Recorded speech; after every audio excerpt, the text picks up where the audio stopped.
गर्भ में तो कितने बालक प्राण त्याग देते हैं। स्वयं भगवान की मैया के 6 बालकों को कंस ने मार दिया। ठाकुर जी से पहले 7 बालकों ने जन्म लिया था, जिसमें से 6 बालकों को कंस ने मार दिया था। 7वें बालक के रूप में बलराम जी आए थे। अपनी स्वयं की मैया के 6 बालकों की रक्षा नहीं की ठाकुर जी ने, लेकिन उत्तरा के गर्भ के बालक की रक्षा करने के लिए गर्भ में प्रवेश कर गए। और वह गर्भ, जिस गर्भ में न आने के लिए पूरे विश्व भर के वक्तागण प्रवचन करते हैं, पुनरपि जननम पुनरपि मरणम पुनरपि जननी जठरे शयनम, सब जगह यही भाव कहा जाता है कि ऐसा कर्म करो कि पुनः जन्म ना लेना पड़े। कपिल देवूति संवाद में वहां पर जंतु की एक स्तुति है। जब गर्भ का बालक स्तुति गाता है तो वहां गर्भ की वेदना बताई गई कि गर्भ में कितनी पीड़ा होती है एक बालक को। ऐसा कर्म करो कि गर्भ में ना आना पड़े। ध्यान से सुनो। कोई बालक रोवे, चीखे, चिल्लावे, आप कथा सुनो। ये देखो इधर देखो, सब लोग कथा सुनो।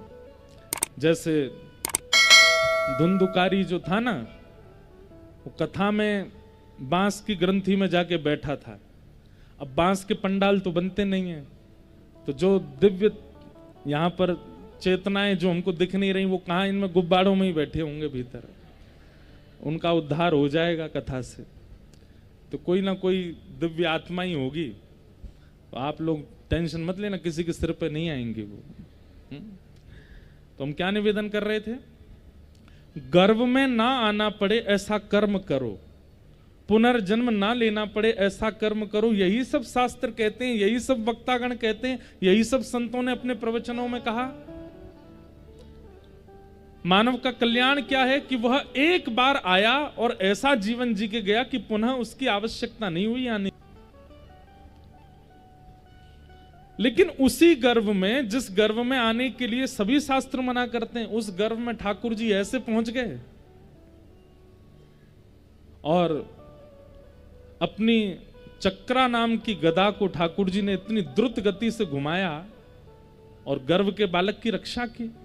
परीक्षित में ऐसा क्या विशेष है जिसके लिए ठाकुर जी गर्भ में पहुंच गए रक्षा करने? तो हमारे पूज्य दादा गुरु जी एक बहुत सुंदर बात कहते थे कि ठाकुर जी जानते हैं कि कालांतर में ये परीक्षित मेरी कथा का श्रोता होगा, और शुकाचार्य जी जब कथा सुनाएंगे तो इसी परीक्षित के कथा श्रवण से ही ऐसा भगवत भाव, भक्ति भाव शुकाचार्य जी के मुख से प्रकट होगा कि भागवत की कथा जन जन घर घर तक पहुंच जाएगी। और कुछ परीक्षित ने विशेष नहीं किया ऐसा, लेकिन फिर भी ठाकुर जी ने उसकी गर्भ में जाके रक्षा क्यों की?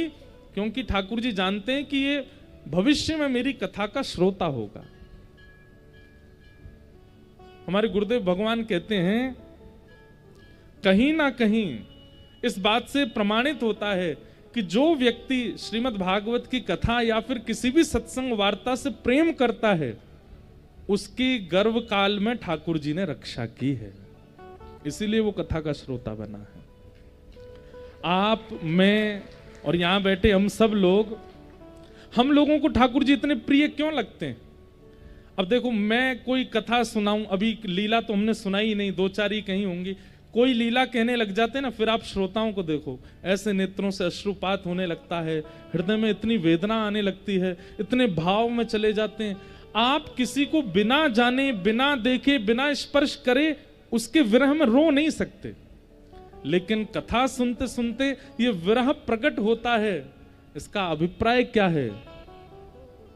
कई जन्मों से बुला रहे हो, कोई तो नाता जरूर होगा, नजरों से नजरें मिला न पाऊं, मेरी नजर का कसूर होगा।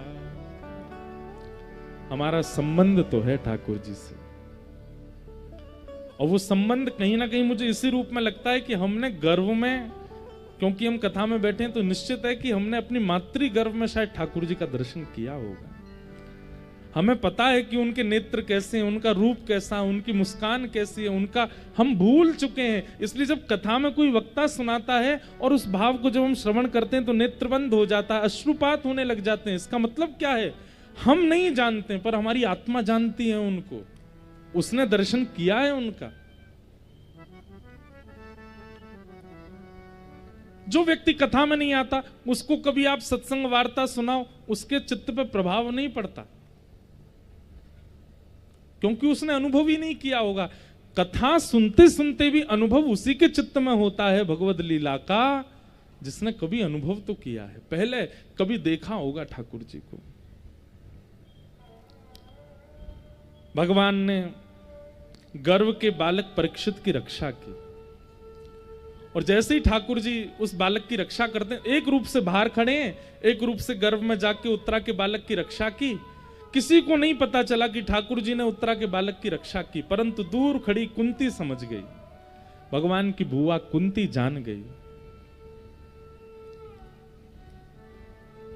और जैसे ही ठाकुर जी द्वारिका जाने के लिए रथ पर आरूढ़ हुए, कुंती ने भगवान की स्तुति गाई। बहुत सुंदर है कुंती स्तुति कि नमस्ये पुरुषम त्वाद्यम ईश्वरम प्रकृते परम। नमः शब्द से कुंती की स्तुति का प्रारंभ है और नमः शब्द से ही विश्राम है। अलक्ष्यम सर्वभूतानाम अंतर्बहिरवस्थितम। एक प्रकार से कुंती अपनी स्तुति के भाव से ये कहना चाहती है कि हम ठाकुर जी को केवल और केवल नमस्कार प्रदान कर सकते हैं, इसके अतिरिक्त तो और कुछ नहीं। जो सभी प्राणी मात्र के भीतर विराजमान हैं और बाहर भी जिनकी सत्ता है, ऐसे परमात्मा को मैं प्रणाम करती हूं। ठाकुर कुंती कहती है क्योंकि मैं आपको जान चुकी हूं। तो मानो ठाकुर जी ने कुंती से प्रश्न किया, आप मुझे जान चुकी हो? बोले हाँ। कौन हूं मैं? बोले आप साक्षात परमात्मा हो, जो घट घट वासी है, सर्वव्यापी है, वो परमात्मा हो आप। तो भगवान कहते हैं तो फिर मेरे द्वारिका जाने से आप रो क्यों रही हो? अगर मैं सब जगह निवास करता हूं तो द्वारिका अगर एक रूप से चला जाऊं तो कण कण में मेरा निवास है, यही मेरा दर्शन कर लेना। और सब जगह मेरा निवास है तो फिर मैं एक ही रूप में क्यों दिख रहा हूं? सब में मेरा दर्शन क्यों नहीं होता? तो कुंती कहती है कि माया जवनिका छन्न आज्ञा दोक्षजम व्ययम न लक्ष्य से मूढ़ दृशा नटो नाट्य धरो यथा। जैसे कठपुतली का नृत्य दिखाने वाला कठपुतली को नचाता है, देखने वालों को लगता है कि कठपुतली नाच रही है, गा रही है, सो रही है, हंस रही है, उछल रही है, लेकिन वास्तविकता क्या है?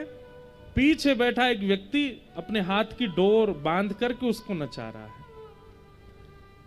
अगर कोई व्यक्ति आकर के कठपुतली और पीछे वाले व्यक्ति के बीच में जो पर्दा पड़ा है उसको हटा दे तो सब दृष्टिगोचर हो जाएगा। ठीक वैसे ही नाथ, हमको लगता है कि पूरी सृष्टि चल रही है, लेकिन सृष्टि में दिखने वाला हर व्यक्ति कठपुतली है और उसके पीछे एक माया का पर्दा है। जिस दिन सदगुरु जीवन में आकर के उस माया के पर्दे को हटा देंगे, सब स्पष्ट हो जाएगा। ना कोई हंस रहा है, ना कोई रो रहा है, ना कोई गा रहा है, ना कोई चल रहा है, सब कुछ आप करवा रहे हो। आपके हाथ की कठपुतली है पूरा विश्व। लेकिन इस बोध, इस ज्ञान का बोध कोई गुरु कराता है, और जब तक माया है तब तक ये स्पष्ट नहीं होगा। आपको लगता है मैं कथा कर रहा हूं, मुझे लगता है आप सुन रहे हो, लेकिन वास्तविकता यह है कि मुझ में बैठे मेरे हाथ पांव मुख मन बुद्धि सब की डोर ठाकुर जी के हाथ से बंधी है। वो जैसे जैसे चलाते हैं वैसे वैसे मैं बोलता हूं, करता हूं। आपको लगता है ये बोल रहे हैं, मैं नहीं बोल रहा हूं, ठाकुर जी करवा रहे हैं। लेकिन ये कब स्पष्ट होगा कि ठाकुर जी करवा रहे हैं? जब माया, उस माया का बोध कोई गुरु जीवन में आकर के करा दे। बहुत सुंदर कुंती ने स्तुति गाई। कुंती की स्तुति सुनकर के ठाकुर जी अति प्रसन्न हो गए। अंत में कुंती ने पीड़ा की, याचना की, ऐसा भाव सुनाया गया। भगवान जैसे ही द्वारिका जाने को प्रस्थान करने लगे, युधिष्ठिर रोने लगे। भगवान ने युधिष्ठिर को रोते हुए देखा तो मन में समझ गए कि इसको कहीं ना कहीं पीड़ा है। इधर देखो सब लोग ध्यान से, भैया लड़ो नहीं, बीच कथा में ही बातचीत कर रहे हो, बैठ जाओ। इधर देखो, अब हम बोलना तो नहीं चाहिए, पर नामदेव जी महाराज अपने कीर्तन में कहते हैं कि सबसे बड़ा अपराध भक्ति में क्या है? कहीं प्रवचन सत्संग चल रहा हो और वहां हम अपनी देह के अभिमान में आकर के किसी से वार्ता करें, अपनी देह की क्रियाओं को पूरी करें, कीर्तन कथा में मन ना लगावें, ये बहुत बड़ा अपराध है। इसलिए आपको तो नहीं लगेगा, लेकिन फिर भी हम बता रहे, नामदेव जी ऐसा बोल रहे थे। तो ऐसा मत करना, किसी से वार्ता आदि ये सब मत करो।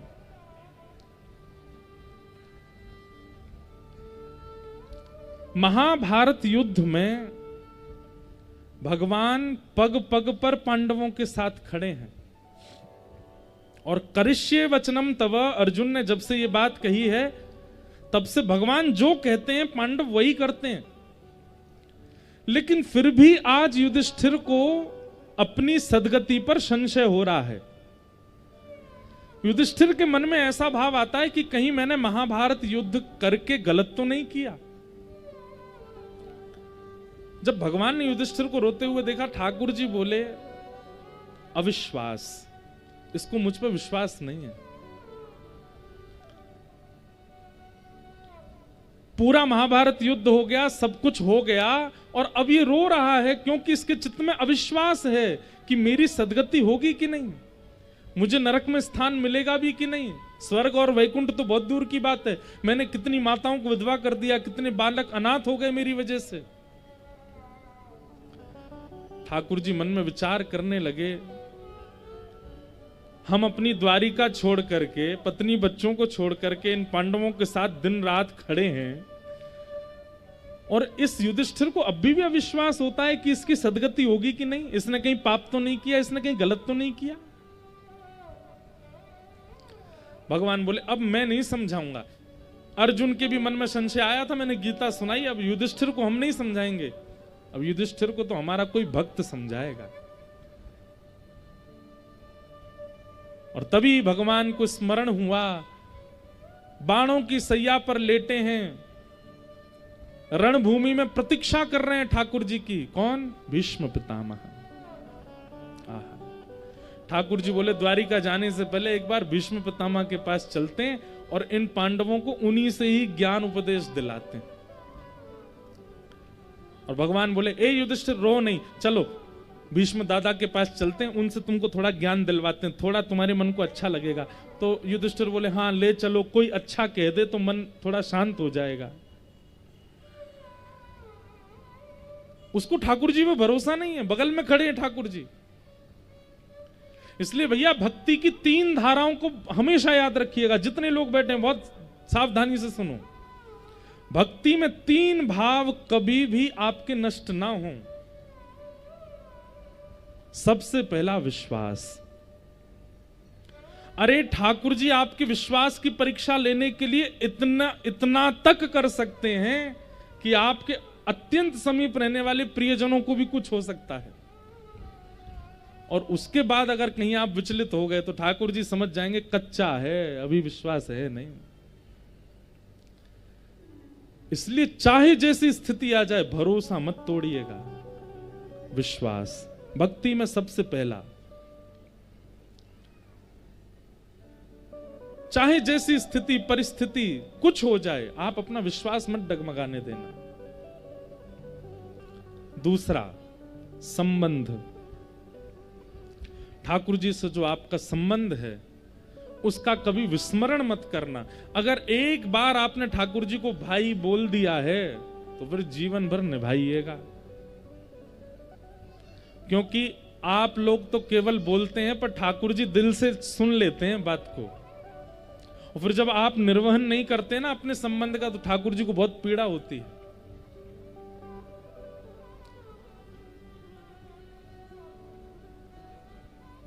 गुसाई श्री विठलनाथ जी श्रीमद वल्लभाचार्य जी के पुत्र हुए। गुसाई श्री विठलनाथ, उनके 7 पुत्र थे और 7 पुत्रों के ब्याह हो गए थे, 7 पत्नियां थीं घर में। लेकिन वो 8वें पुत्र के रूप में, अब 8वां तो नहीं कहेंगे, पहले पुत्र के रूप में ठाकुर जी को अपना पुत्र मानते थे, ठाकुर जी को अपना लाला मानते थे। बड़ी लीलाएं गुसाई श्री विठलनाथ जी की हमने कथा में सुनाई हैं। तो ठाकुर जी को अपना लाला मानते थे। सब लोग ध्यान से सुनना। तो एक बार एक मनहारन को उन्होंने अपने घर भेज दिया। बोले हमारी 7 बहू हैं, जाओ उनको चूड़ी पहना दो, जैसी उनकी रुचि हो वैसी। मनहारन आई, किसी ने लाल चूड़ी पहनी, किसी ने हरी चूड़ी पहनी, किसी ने, सब ने पहनी जैसी जिनकी योग्यता है।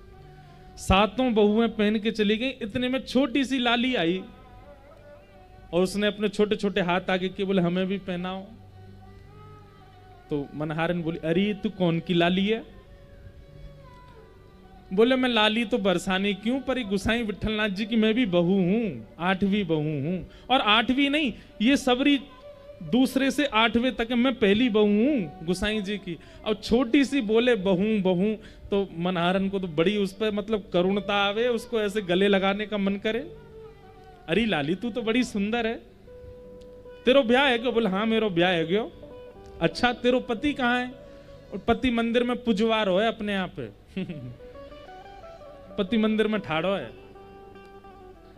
और उसकी बात सुन, छोटे बालापन की बात पर विश्वास। अप्रेमयम बलम तस्य बालकस्य नते विदु। भागवत जी में श्री यशोदा मैया को बालक ठाकुर जी की सच्चाई बताते हैं, लेकिन यशोदा मैया मानती नहीं, क्योंकि बालकों की बात पर भरोसा कम होता है। लेकिन एक बात सुनिएगा, ये बालक ही हैं जो झूठ नहीं बोलते।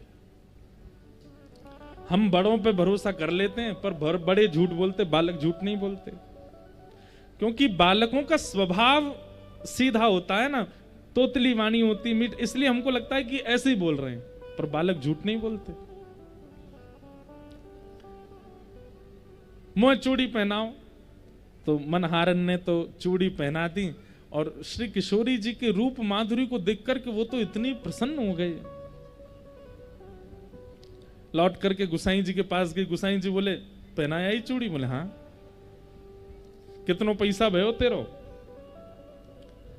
बोले महाराज 7 तो बड़े बड़े हाथ है और 8 वो छोटे छोटे हाथ है, तो 7 हाथन के तो पूरे पूरे पैसा लगेंगे, लेकिन 8वें हाथ के आधे पैसा लगेंगे। बोले 8वीं कौन? 7 ही बहू है हमारे घर में। अरे नेक्स्ट इसी एक लाली ऐसी गदमदरासी, ऐसी ऐसी मीठी मीठी वाणी में बोल रही, वाकु चूड़ी पहना के आई मैं। गुसाई जी बोले जन कौन की छोरी है पहनाया ये हम पे थोप रही है, हम हमारे घर में कोई लाली ना है, हमारे घर में 7 बहू हैं बस। अरे गुसाई जी मुझको पैसा को लोभ नहीं है, मैं तो वास्तविकता बता रही हूं। आपके घर में एक छोटी सी लाली आई, वो चूड़ी पहन के गई है। आप भले ही मुझको 7 बहुवन को ही पैसा दो, 8वीं को मत दो, पर मैं आपको बता रही हूं कि मैं 8 को पहना के आई हूं, एक छोटी सी लाली भी आती। गुसाई जी बोले नहीं मैं 7 को ही पैसा दूंगा। बोले आप 7 को दो, लेकिन मैं तो सच बताऊंगी। गुसाई जी ने उसको पैसा 7 बहुओं के हाथ के दे दिए। लौट करके घर गए, अपनी बहुओं से बोले तुम सबने चूड़ी पहन ली थी? बोले हाँ। कोई छोटी सी लाली भी आई थी? बोले नहीं और तो कोई नहीं आया, हमने ही पहनी है। बोले वही तो मैं उसको बोला कि हमारे घर में तो कोई है नहीं, कौन है पहनाया आई तू? गुसाई जी जैसे ही अपने कक्ष में गए तो रोज रात्रि में मानसी में प्रवेश करते थे, मतलब नेत्र बंद करके मानसी भाव में ठाकुर जी को सेज पर पौढ़ाते थे। और सेज पर पौढ़ा करके मानो वहीं ठाकुर जी को कुछ लोरी सुनाते या पंखा झलते अपने मनोभाव में। गोसाई जी ने जैसे ही मनोभाव में प्रवेश किया, इतने में क्या देखते हैं, ठाकुर जी उदास बैठे हैं और किशोरी जी के नेत्रों में अश्रु बिंद है। गोसाई जी बोले, जय जय, कहा है गो, आप इतने उदास काहे को? श्री जी, ये आपके नेत्रन में अश्रुबिंद क्यों? कहा है गो, मैंने कोई अपराध कियो या मंदिर में कोई से कोई अपराध बनो?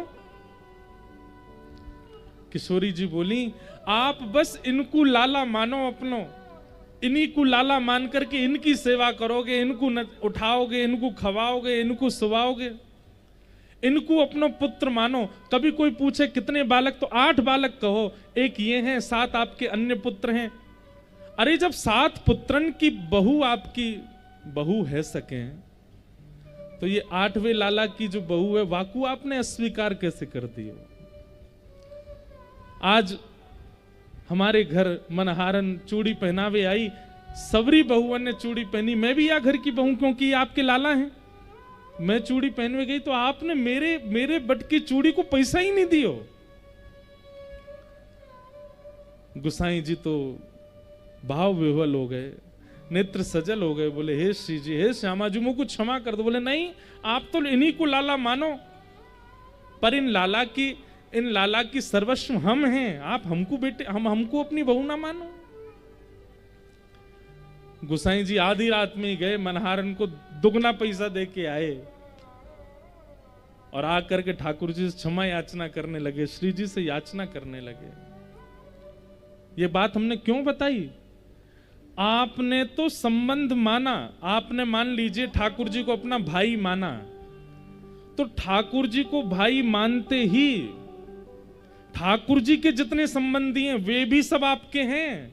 फिर किशोरी जी आपको अपना देवरी मानेंगी, क्यों? आप ठाकुर जी को अपना भैया मानते हो, आप ठाकुर जी को अपना पुत्र मानते हो, तो श्री जी आपको अपना सास ससुर ही मानेंगी, बोले कि ये इनके बेटा है तो हम इनकी बहू हैं। और केवल श्री जी नहीं, फिर बलराम जी भी आपसे संबंध मानेंगे, मधुमंगल श्रीदामा भी संबंध मांगेंगे, यशोदानंद बाबा भी संबंध मानेंगे। इसलिए संबंध या तो ठाकुर जी से बनाना नहीं, और बनाओ तो उसका निर्वहन कीजिएगा। फिर महाराज वृंदावन से जो व्यक्ति आवे ना, उसको उसी संबंध से देखिएगा कि ठाकुर जी हमारे भैया हैं, या हमारे ठाकुर जी के गामते आए हैं तो ये भी हमारे बड़े भैया हैं। एक बार मैं बता रहा था कहीं कथा में, कोई ठाकुर जी को जीजा जी मानता होगा, किशोरी जी को बहन मानता है, ठाकुर जी को जीजा जी मानता है।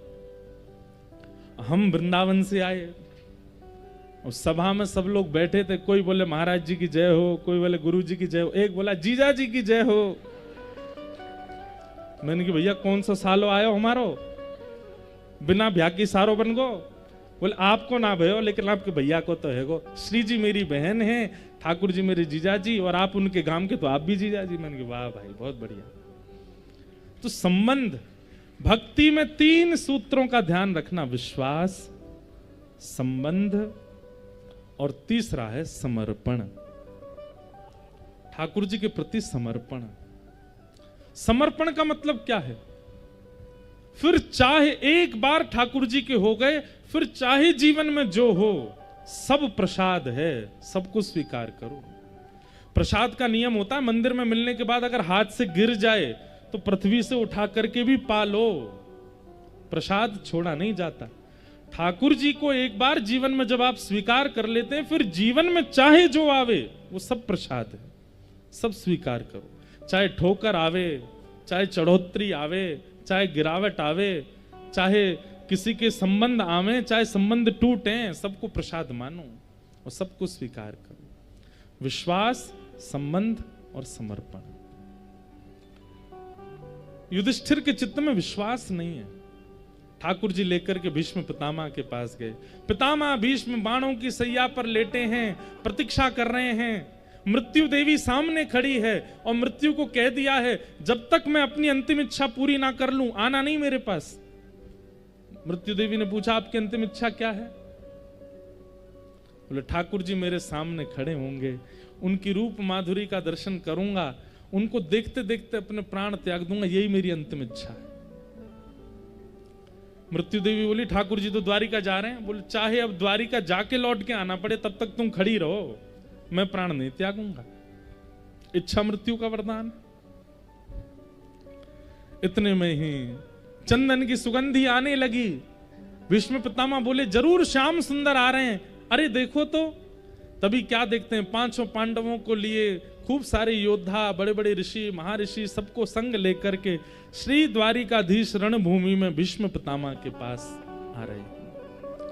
बंधुओं, जीवन चाहे जैसा हो, पर मृत्यु पीड़ा के रूप में भीष्म पितामह जैसी नहीं हो, लेकिन अंतिम क्षण भीष्म पितामह जैसे हो। स्वयं ठाकुर जी आ रहे हैं उनके सामने। भीष्म पितामह के सामने आकर के ठाकुर जी खड़े हो गए। पितामह के नेत्र सजल हो गए। अब मैं अपनी इच्छा पूरी करूंगा। पांडवों ने भीष्म पितामह को प्रणाम किया। रोते हुए युधिष्ठिर को देख करके पंच धर्मों का ज्ञान उपदेश किया पितामह ने। दान धर्मान, राज धर्मान, मोक्ष धर्मान, विभागस, स्त्री धर्मान, भगवत धर्मान, समास व्यास योगिता। कल हमसे एक मैया ने पूछा, बोले सब जगह स्त्रियों को ही क्यों समझाया जाता है, पुरुषों को क्यों नहीं समझाते? यहां पर पंच धर्म भी जो भीष्म पितामह कह रहे हैं उसमें कौन कौन से धर्म है? दान धर्म, राज धर्म, दान धर्मान, राज धर्मान, मोक्ष धर्मान, विभागस, स्त्री धर्मान, भगवत धर्मन, समास व्यास योग्यता। ये पंच धर्म बताए गए। यहां पर भी स्त्रियों को ही समझाया गया। बोले मानस जी में भी गोस्वामी जी भी स्त्रियों को ही समझाते हैं। बोले मंच पर कई वक्तागण हैं, वो यही बताते रहते हैं बहुओं को कैसे रहना चाहिए, बेटियों को कैसे रहना चाहिए, लड़कियों को कैसे रहना चाहिए। कभी महाराज जी किसी बेटा को क्यों नहीं समझाया जाता? किसी जमाई को क्यों नहीं समझाया जाता? किसी पिता को क्यों नहीं समझाया जाता? हम ही लोग क्यों समझने को बने? तो हमने यथामति यथा योग्य को उत्तर दिया। मैंने कहा मैया देखो, जब मां बाजार जाती है ना और उसके दो बालक हैं, एक बड़ा एक छोटा, तो जब बालकों के हवाले घर छोड़ के जाती है बाजार, तो किसको समझा के जाती है? छोटे को कि बड़े को? बड़े को समझा के जाती है। ए सुन, मोटर बंद कर देना, एसी बंद कर देना, अंदर से किवाड़ लगा लेना, फोन अपने पास रखना, और ये छोटे भैया को भूख लगे तो बिस्किट खिला देना, और कोई भी आए दरवाजा मत खोलना। अब उस समय बड़ा रोने लगे, हर काम मुझे ही बताती, इसको बोल के जाओ ना, ये क्या करता है, पूरे दिन खड़ा रहता है, पूरे दिन सोता रहता है। तो मां क्या कहती है? तू बड़ा है, तू बुद्धिमान है, तू ज्ञानी है, तू समझदार है, तू जिम्मेवार है। ये क्या, ये तो अबोध है। कुछ समझ आई? बताया उसी को जाता है जिसके ऊपर जिम्मेवारियां होती हैं। हमारी प्रार्थना वुमेन एम्पावरमेंट वाले इतना ज्यादा ऐसे मत किया करो कि सब चीज हमें क्यों समझाते। अरे भाई, जिसके ऊपर जिम्मेवारी होती है समझाया उसी को जाता है। जो संभाल सकता है उसी को ही जिम्मेदारियां दी जाती हैं। एक मां, एक महिला पूरे घर को संभालने की जिम्मेवारी रख सकती है। घर के बाहर तो कई बार मित्र भी शत्रु हो जाते हैं, पर घर के अंदर का यदि शत्रु हो जाए ना तो आपको कोई नहीं बचा सकता। और घर के अंदर का सारा कार्यभार केवल मां के हाथ में होता है। इसलिए आप इसको अन्यथा मत लिया कीजिए कि आपको ही क्यों समझाया जा रहा है, आपको ही क्यों बताया जा रहा है, सारे व्रत माताएं क्यों करती हैं। भाई, व्रत वही करेगा जिसका व्रत फलीभूत होता है। माताएं व्रत करती हैं, उनका व्रत फलता है, उनका व्रत लगता है। एक पुत्र को, एक पति को, एक पिता को। प्राचीन काल में जब फोन नहीं थे, पत्र नहीं होते थे, और उस समय यदि पति चार धाम यात्रा पर जाता था तो ऐसा हमने सुना है कि पूरे गांव के लोग रोते हुए विदा करते थे। क्यों? चार धाम यात्रा पर जा, पता नहीं वापस आएगा कि नहीं, फोन तो है नहीं, संपर्क तो होगा नहीं। पत्नी क्या करती थी? बोले पत्नी जितने दिन तक वो वापस नहीं आता था रोज व्रत करती थी, दिया जला करके बैठ जाती थी। क्यों? हमारे शास्त्रों में ऐसा वर्णन है कि व्यक्ति के प्राण दो चीजों से घटते हैं। दो व्रत सर्वोपरि माने गए हैं और इन दो चीजों का अति सेवन करने से प्राण कम होते हैं, मतलब जीवन आयु कम होती है। पहला खाना और दूसरा बोलना। इसलिए मौन व्रत और अन्न व्रत इनका प्रावधान है। जब आप अन्न सेवन नहीं करते हैं तो एक पूरा दिन जब आप अन्न नहीं खाते हैं तो एक दिन की आयु बढ़ जाती है। इसीलिए कई व्रत ऐसे भी माताएं करती हैं जो पति के लिए होते हैं, उसमें मां नहीं पाती। कई व्रत, अहोई अष्टमी का व्रत होता है, वो बच्चों के लिए करती हैं। क्यों? उसमें मां भोजन नहीं करती, भोजन ना करके अपनी एक दिन की आयु अपने पुत्र को, पुत्री को, पति को प्रदान करती है। एक दिन ना खा के जो उसकी आयु बची वो दे देती है।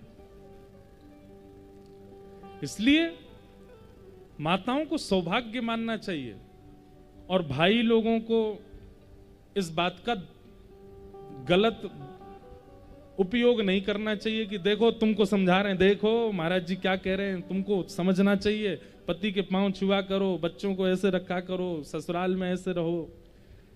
इसके ताने बार बार जो माताओं के ऊपर कसते हैं भाई लोग, ये गलत है। उनके लिए धर्म में प्रावधान बताया गया, उनको समझाने का, संभालने का निर्णय दिया गया, उनको दायित्व दिया जाता है। आप ज्यादा चढ़ करके मत बोला कीजिए कि देखो क्या समझा रहे हैं, क्या कह रहे हैं। नहीं, वो समझ नहीं है, उनको करने दीजिए। हम आपको सत्य बता रहे हैं, अगर किसी दिन मां ने कोई व्रत ऐसा कर लिया ना कि इनका सर्वनाश हो जाए तो उनके व्रत से हो भी जाएगा, उनका व्रत लगता है। कोई मां ऐसा करना नहीं, तो करेंगी नहीं, अच्छा है, सब अच्छा। आजकल तो कुछ भी हो सकता, कलयुग है।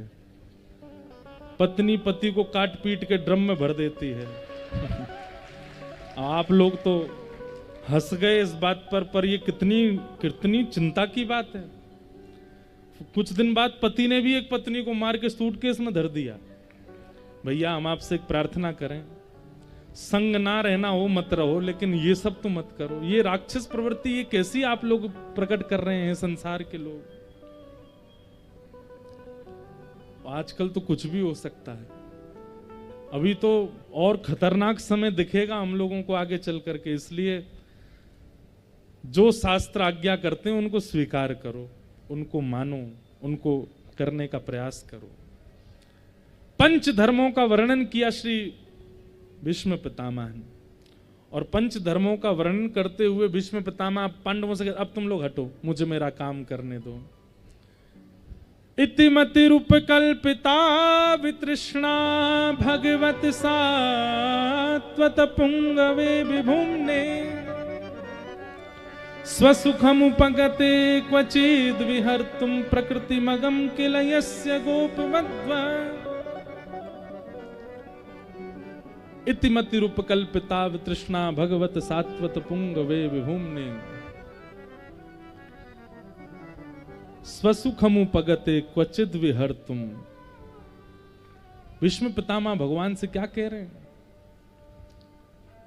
कि हे नाथ, मेरे विचारधाराओं की इति शब्द का प्रयोग किसी वाक्य की पूर्णता पर किया जाता है, लेकिन भीष्म पितामह की ऐसी स्तुति है जिसका प्रारंभ ही इति शब्द से होता है। मानो भीष्म पितामह कहते हैं कि अब तक मैंने जो कुछ भी किया, मैंने कौरवों का संग किया, मैंने कौरवों का साथ दिया, और भी जो भी कुछ मैंने किया, सबकी इति, सबका विश्राम। अब मेरी मति कैसी होगी? बोले वितृष्णा। अब इसमें कोई तृष्णा नहीं है। तृष्णा किसको कहते हैं? तृष्णा कहते हैं इच्छाओं को। तृष्णा न जीर्णा वयमेव जीर्णा, कालो न याता वयमेव याता, भोगा न भुक्ता वयमेव भुक्ता, तृष्णा न जीर्णा वयमेव जीर्णा। हम बूढ़े हो जाते हैं पर इच्छाएं कभी बूढ़ी नहीं होती, इच्छाएं सदा जवान बनी रहती हैं। व्यक्ति के हाथ शिथिल हो जाते हैं, पैर शिथिल हो जाते हैं, दांत टूट जाते हैं, लेकिन खाने की भोगने की इच्छा खत्म नहीं होती। बल्कि 70 वर्ष की उम्र के बाद तो इच्छाएं और ज्यादा प्रबल होती हैं, लेकिन उस समय इंद्रियां काम नहीं करती। उस समय गोलगप्पा कोई खा रहा होता है तो 70 वर्ष के बाद मन तो बहुत होता है कि हम भी खाएं, दांत ही नहीं है। कोई बालक दौड़ता है तो 70 वर्ष के बाद इच्छा होती है हम भी दौड़ें, पर चल नहीं सकते। तृष्णा न जीर्णा वयमेव जीर्णा। भीष्म पितामह कहते हैं मेरे आज तक के जीवन की समस्त विचारधाराओं की इति और अब मेरी मति कैसी हो गई है? बोले वितृष्णा, अब इसमें कोई इच्छा नहीं है। मैं ऐसी तृष्णा रहित अपनी मति को आपके चरणों में अर्पित कर रहा हूं। समझ में आई कोई बात? अगर आप संसारी इच्छाओं से युक्त हो और तब ठाकुर जी को समर्पित होते हो, वो श्रेष्ठ भक्त का लक्षण नहीं है। मेरी कोई इच्छा नहीं है, मैं सर्व इच्छाओं से शून्य हो चुका हूं। आपके चरणों में निवेदन करता हूं, जैसे आप चाहो वैसे मेरा जीवन बना लीजिए। मैं सब कुछ सहने को, करने को, भोगने को तैयार हूं। इसको कहते हैं भक्त जीवन। मेरी अब कोई इच्छा नहीं है। इतिमति रूप कल्पिता वितृष्णा भगवत सात्वत पुंगवे विभुम्ने स्वसुखमुपगते क्वचिद विहर्तुम प्रकृति मुपेयुषि यद्भव प्रवाह त्रिभुवन कमनं तमाल वर्णं रविकर गौरवराम्बरं दधाने। भीष्म पितामह, अब ये पूरी स्तुति तो बहुत विस्तृत हो जाएगी, हम थोड़ी सी बात कह देते हैं। भीष्म पितामह ठाकुर जी से कह रहे हैं, हे ठाकुर जी, मैं प्राण त्यागने से पहले अपनी अंतिम इच्छा पूरी करना चाहता हूं। भगवान बोले क्या है तुम्हारी अंतिम इच्छा?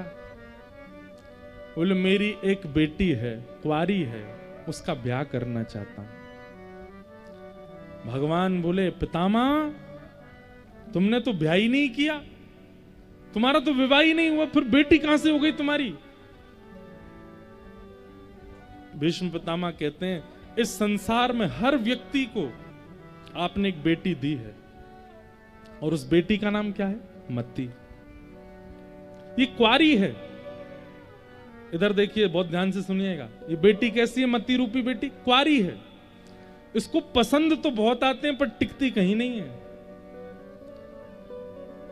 कभी जबलपुर का धुआंधार घाट बहुत अच्छा लगने लग जाता है तो हर शनिवार को पहुंच जाते हैं वहीं पे, और फिर कुछ दिन हर शनिवार जाते जाते 2-4 शनिवारों के बाद अब मन भर जाता है इसका, फिर ये दूसरी जगह ढूंढती है, तब ये बेड़ा घाट चुन लेती है वहां। अब मैं तो अच्छी अच्छी बातें बताऊंगा मंच से, पर मती तो बहुत बहुत जगह भ्रमण करती है।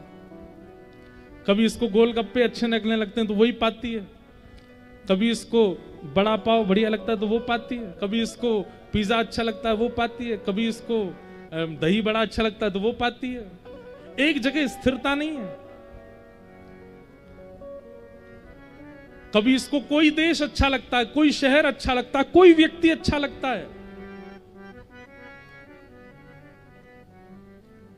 कभी कोई गांव की सुंदरी भा जाती है, उससे ब्याह करने के लिए माता पिता के पास जाता, हमारा ब्याह करा दो इसी से, और फिर ब्याह होने के 2-3 वर्ष बाद फिर इस मती का मन भर जाता है, फिर कोई और प्रिय लगने लगता है और फिर सर्वनाश की ओर ले जाती है। हमारा ब्याह भी हो जाएगा, हमारा जीवन भी प्रारंभ करा देगी, हमको सब जगह ढकेल देगी, लेकिन खुद कुंवारी रहती है, कहीं एक जगह टिकती नहीं है ये मती। भीष्म पितामह कहते हैं मैं अपनी इस कुंवारी मति का आपसे ब्याह करना चाहता हूं, आप इसको स्वीकार कर लो, क्योंकि ये मति पूरी दुनिया में घूम करके स्थिर नहीं होगी। एकमात्र श्री कृष्ण के चरणारविंद हैं, एक बार वहां लग गई तो वहां से ये कभी नहीं हटती है, ये उन्हीं की हो जाती है।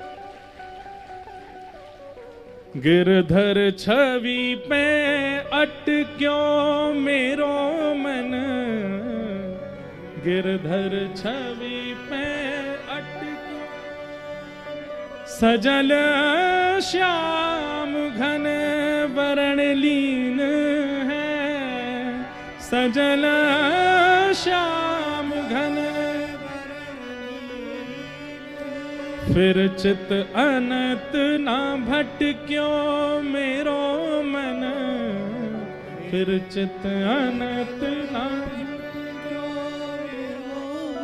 गिरधर छवि पे अटक्यो मेरो मन, गिरधर छवि पे।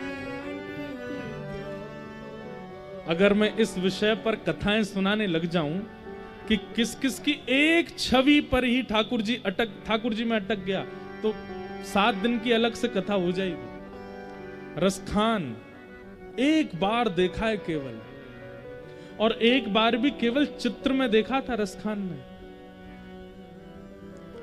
रसखान को रूप देखने का लोभ था, सुंदर रूप देखता था। एक बालक उसको इतना भा गया, रोज उसको लेके चला जाता था अपने साथ। एक दिन ब्रज से कोई गए, उन्होंने कहा तुम रोज इस बालक को ले जाते हो, उसके माता पिता इतनी चिंता करते हैं। रसखान बोले तो शाम को छोड़ भी तो जाता हूं, मुझे इसका रूप अच्छा लगता, पूरे दिन देखता हूं, ये जैसे हंसता है, जैसे बोलता है, जैसे चलता है, मुझे बहुत अच्छा लगता है। तो वो ब्रजवासी, अच्छा तो तुमने अभी नंद नंदन नहीं देखे? रसखान बोला कौन है नंद नंदन? बोले हमारे ब्रज के नंद जी को लाला, तुमने अभी उसकी छवि नहीं देखी। रसखान बोला कोई भी हो, मैं दावे से कह सकता हूं इस बालक से ज्यादा सुंदर नहीं होगा। तो ब्रजवासी जोर से हंसने लगा, वही तो बात है, अभी तुमने देखा नहीं उसको। रसखान बोला कैसे दिखेगा? बोले रुको मैं थोड़ी सी छवि दिखाता हूं। अपने झोला में से एक चित्रपट निकाला ठाकुर जी का, हाथ में मक्खन लिए ठाकुर जी, 2 दतुइयां दिख रही हैं, घुंघराले केश मुखमंडल पर आ रहे हैं, ऊपर सुंदर जूड़ा बना रखा है, कमल नेत्र ठाकुर जी के, सांवले सांवला स्वरूप है, गुलाबी गुलाबी गाल है, मधुर मुस्कुरा रहे हैं। ऐसी एक सुंदर छवि उन महापुरुष के पास थी। वो छवि दिखाई, देखो ये है नंद जी को लाला। छवि देखते ही रसखान तो बौरा गया। बोले सच में ये बालक है? कहां पर है? बोले वृंदावन में। उसी समय सब छोड़ करके वृंदावन चले गए और सबसे जाके कहने लगे कैसे मिलेंगे वो ठाकुर जी? किसी ने कहा कंठी माला पहनो, रसखान कंठी पहन के रहने लगेगा। किसी ने कहा तिलक लगाओ, रसखान तिलक लगा के रहने लगे। किसी ने कहा सत्संग में आता है वो, तो वृंदावन में जितने सत्संग होते सब में जाते। किसी ने कहा यमुना स्नान से मिलेंगे, भिक्षायाटन से मिलेंगे, मधुकरी से मिलेंगे, जो जो जो बताता सब करता रसखान। और एक दिन आहा, रसखान बैठे हैं यमुना जी के तट पर। एक जगह वर्णन आता है कि रसखान कंठी गले में कैसे पहनते थे। हम लोग तो गले में पहनते हैं, गले में भी पहनते थे, कानों में भी पहनते थे, हाथ में भी पहनते थे, इधर भी पहनते थे, एक बड़ी कंठी कमर पे भी पहनते थे। किसी ने उनसे कहा रसखान इतनी कंठी क्यों पहनते हो? बोले मैंने सुना है ये तुलसी की माला पहनने से कृष्ण मिलते हैं। अब मैं तो मिलेच्छ हूं, पता नहीं एक माला से मेरे पर कृपा होगी कि नहीं, मैं तो पूरे अंग में पहन ली है कि मुझे मिल जाए एक बार। और एक दिन श्याम सुंदर त्रिभंग लली स्वरूप धारण करके रसखान के सन्मुख प्रकट हो गए। वो छवि देखते ही हाथ कांपने लगे, नेत्रों से अश्रुपात होने लगा, मुखमंडल बोल नहीं पा रहा है। और तभी वृंदावन में एक अद्भुत प्रेम लक्षण भक्ति वाले श्री रसखान का प्रादुर्भाव हुआ। एक क्षण, एक छवि यदि दिख जा, मतलब मैं कहना क्या चाहता हूं, ये मति कुंवारी है, और ये मति आज की भाषा में कह दूं, बुरा नहीं मानिएगा, ये मति जो है ना, इसका चरित्र अच्छा नहीं है। ये एक की नहीं हो सकती, ये सबकी होती है, कभी इसकी कभी उसकी, कभी कहीं कभी कहीं, कभी कोई भोजन वस्तु प्रिय, कभी कोई स्थान प्रिय, कभी कोई व्यक्ति प्रिय। हमारा शरीर एक बार को एक का हो जाता, पर मति एक की नहीं होती। मति तो केवल और केवल श्याम सुंदर की हो सकती है। इसलिए आज भीष्म पितामह कह रहे हैं संसार की इति और इस मति को मैं आपको प्रदान करता हूं। मेरी इस कुआरी बेटी मति से आप ब्याह कर लो। भगवान बोले भैया मति से पूछ तो लो उसको हम अच्छे लगते हैं कि नहीं। भीष्म पितामह कहते हैं त्रिभुवन कमनम तमाल वर्णम रविकर गौरवराम्बरम ददाने वपुरलक कुलावृताननाब्जं विजय सखेरतिरस्तु मेन वद्य। हमारे ब्रज में एक बात कहते हैं, जब ठाकुर जी ने भीष्म पितामह से कहा कि तुम्हारी मति को हम अच्छे लगते हैं कि नहीं, एक बार मति से पूछ लो, तो भीष्म पितामह हंसने लगे और हंस करके बोले आप और अच्छे किसको नहीं लगते ये बताओ। अरे महाभारत युद्ध में कौरव जब अर्जुन को बाण मारने के लिए प्रत्यंचा चढ़ाते थे ना, तो आपको देख करके कभी कभी उनके हाथ पैर कांपने लगते थे। इतने सुकोमल रथ के सारथी बैठे, हम अर्जुन को कैसे बाण मारें। आधी से ज्यादा बार तो अर्जुन इसलिए बच गया क्योंकि आगे आप बैठे थे। आपके रूप लावण्य को देख करके किसी के अंदर शत्रुता ही नहीं आती आपके प्रति। हमारे ब्रज में कहते हैं लाला ने बहुत बड़ी कृपा करी कि ये लाला बन के आयो। हे कृष्ण लला तुम होते लली तो गरे कट जाते करोड़न के। तुमने बहुत बड़ी कृपा करी है संसार के ऊपर कि तुम लाला ही बन के आए।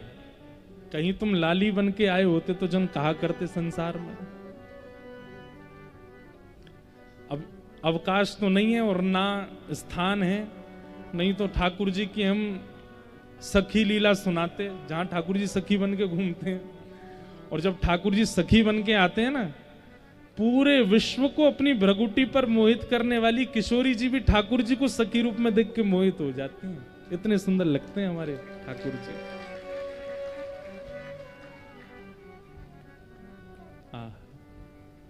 हम तो अपने ठाकुर जी को भी सखी बनाते हैं। राधाष्टमी वाले दिन हमारे लाला चूड़ामणि पहनते हैं, चुनरी ओढ़ते हैं, सुंदर लहंगा पहनते हैं, साड़ी पहनते हैं, सखी बन के घूमते हैं।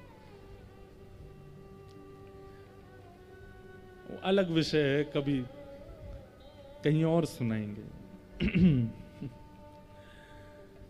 आप किसको प्रिय नहीं हो नाथ, आप सर्वप्रिय हो। अरे आपसे शत्रुता करने वाले भी इसलिए शत्रुता करते हैं कि शत्रुता के कारण आपके सामने खड़े होने का अवसर मिलेगा, और जितनी देर आपसे लड़ाई करेंगे आपको देखने का अवसर तो मिल जाएगा, इसलिए शत्रुता करते हैं कई। तो भीष्म पितामह स्वयं, भगवान ने पूछा पितामह से कि आप पांडवों के पक्ष में क्यों नहीं रहे, कौरवों के पक्ष में क्यों गए। तो पितामह कहते हैं कि नाथ कौरवों के पक्ष में या तो आपके दाएं खड़ा होता या आपके बाएं खड़ा होता, आपके सर्वांगीण अंग का दर्शन करने के लिए तो विपक्ष ही चाहिए था, इसलिए मैं कौरवों के पास गया ताकि आपको देख सकूं। ऐसी छवि है श्याम सुंदर की।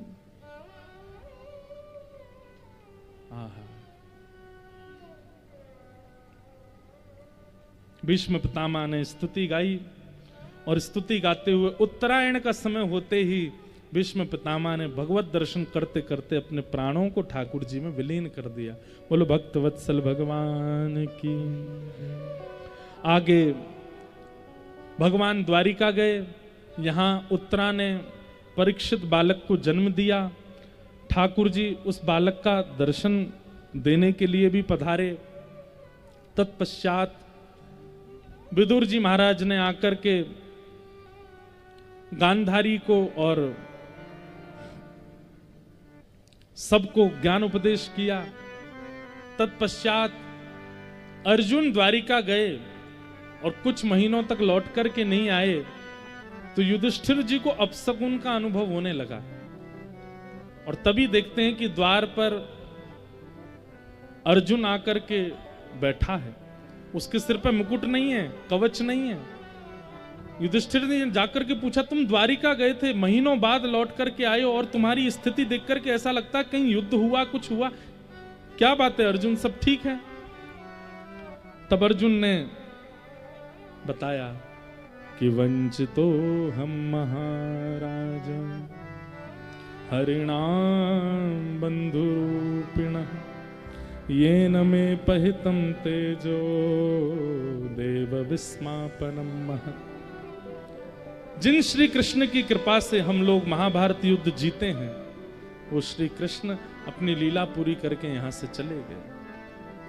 श्री कृष्ण लीला संवरण करके चले गए, यह सुनकर के पांडव मौन हो गए और परीक्षित को राज्य गद्दी पर बिठा करके वन बड़कल वेश धारण करके वन की ओर स्वर्गारोहण को प्रस्थान कर गए। छोटे से परीक्षित को राज्य गद्दी पर बिठा दिया। ब्राह्मणों के नेतृत्व में परीक्षित राज्यपात संभाल रहे हैं और ये पांडव सब वन को स्वर्गारोहण को प्रस्थान कर गए। पांडवों पर बड़ी कृपा की ठाकुर जी ने। विरह से आतुर व्याकुल पांडव, कुंती ने तो प्राण ही त्याग दिए जैसे सुना ठाकुर जी चले गए। पांचों पांडव जगह जगह वृक्षों से लिपटते हैं, रोते हैं, श्री कृष्ण को याद करते हुए स्वर्गारोहण को जा रहे हैं। कहीं तो मिलेंगे वो बांके बिहारी, कहीं तो मिलेंगे वो, गाइए सब, कहीं तो मिलेंगे वो रमण बिहारी, कहीं तो मिलेंगे वो रमण बिहारी, उन्हीं के चरण चित लगाया करेंगे, उन्हीं के चरण चित लगाया करेंगे, उन्हीं के चरण चित लगाया करेंगे, उन्हीं के चरण चित लगाया करेंगे। आओ सब लोग, कन्हैया कन्हैया पुकारा करेंगे, लताओं में ब्रज के गुजारा करेंगे, कन्हैया कन्हैया पुकारा करेंगे, लताओं में ब्रज की गुजारा करेंगे। ओ कन्हैया कन्हैया पुकारा करेंगे, लताओं में ब्रज की गुजारा करेंगे, कन्हैया कन्हैया पुकारा करेंगे, लताओं में ब्रज की गुजारा। श्री राधा रमण लाल की।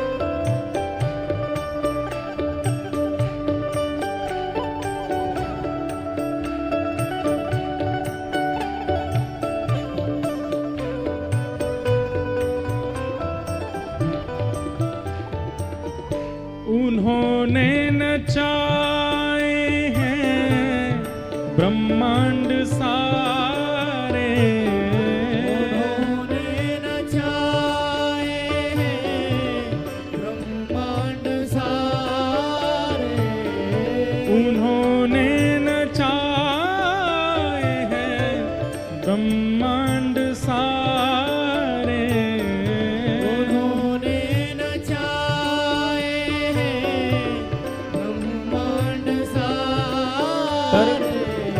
मगर अब उन्हें हम नचाया करेंगे, मगर अब उन्हें हम नचाया करेंगे। कैसे?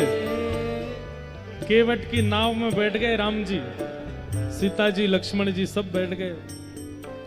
चलो केवट पार लगा दो। केवट लेकर के नाव जैसे ही पार लगाने लगा, बीच भंवर में पहुंची, जैसे ही नाव किनारा आने वाला है और केवट दोबारा नाव घुमा करके फिर वहीं ले जाता है। लक्ष्मण जी बोले, ए भाई क्या कर रहे हो ये? बोले, मेरी नाव, मेरा घाट, मैं जब चाहूंगा तब लेकर के जाऊंगा। राम जी बोले, लक्ष्मण जी कुछ मत कहो, ठीक है अपना भाई ले चलो, हमको किनारे छोड़ दो। फिर से लेकर के किनारे जाने लगा, बीच भंवर पे पहुंचते, जैसे ही पल्ली पार पहुंचने वाला फिर घुमा देता वापस। सीता जी को, लक्ष्मण जी को थोड़ा थोड़ा रोष आने लगा। जब तक सीता जी बोलती रही, लक्ष्मण जी बोलते रहे, तब तक उसने कोई उत्तर नहीं दिया। 4-5 बार जब नाव घुमा दी, नहीं पहुंचाता किनारे पर, तो राम जी बोले, भैया क्या चाहते हो, क्यों परेशान कर रहे हो, पहुंचा दो हमको किनारे पर, छोड़ दो। तो वो केवट कहता, बस 4 बार में थक गए, और आप जो हमको 84 लाख बार घुमाते रहते हो सब जगह, तब आपको थकान नहीं लगती हैं? कभी मानव बनाते हो, कभी हाथी बनाते हो, कभी चेंटी बनाते हो, हैं? कभी कॉकरोच बनाते हो, कभी छिपकली बना देते हो। ये 84 लाख योनियों में जब हमको नचाते हो, हमने कभी शिकायत की आपसे? और कुछ 4 बार में थक गए। राम जी बोले, भैया तेरे हाथ जोड़े, तेरी जितनी इच्छा हो उतना नचा ले तू। इसका मतलब क्या है? वो ठाकुर जी से बैर नहीं करता, लेकिन वो प्रेम भाव में, कभी कभी प्रेम का अतीत होता है ना, तो अपना अधिकार मान करके हम अपने प्रेमी को परेशान करते हैं, उस भाव से। उन्होंने नचाए हैं ब्रह्मांड सारे, उन्होंने नचाए हैं ब्रह्मांड सारे, पर मगर अब उन्हें हम नचाया करेंगे, मगर अब उन्हें हम नचाया करेंगे। कन्हैया कन्हैया पुकारा करेंगे, लताओं में ब्रज की गुजारा करेंगे।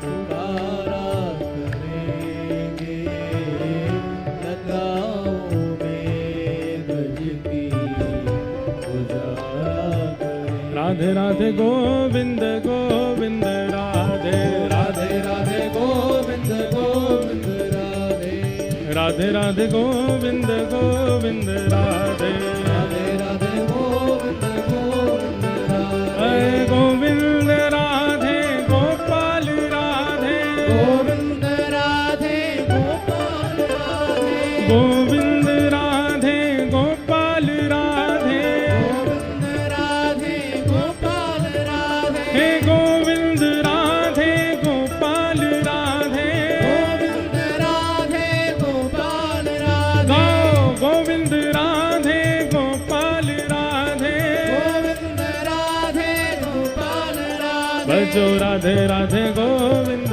गोविंद राधे, राधे राधे गोविंद गोविंद राधे, गाओ राधे राधे गोविंद गोविंद राधे, राधे राधे गोविंद गोविंद राधे, हरि गोविंद राधे गोपाल राधे, गोविंद राधे गोपाल राधे, गोविंद राधे गोपाल राधे, गोविंद राधे गोपाल राधे, हरि गोविंद राधे गोपाल राधे, गोविंद राधे गोपाल राधे, हरि गोविंद राधे गोपाल राधे, गोविंद राधे पूजा उठा के गाओ, राधे, हरे राधे राधे गोविंद गोविंद राधे, राधे राधे गोविंद गोविंद राधे, हरे राधे राधे गोविंद गोविंद राधे, राधे राधे गोविंद गोविंद राधे, राधे राधे गोविंद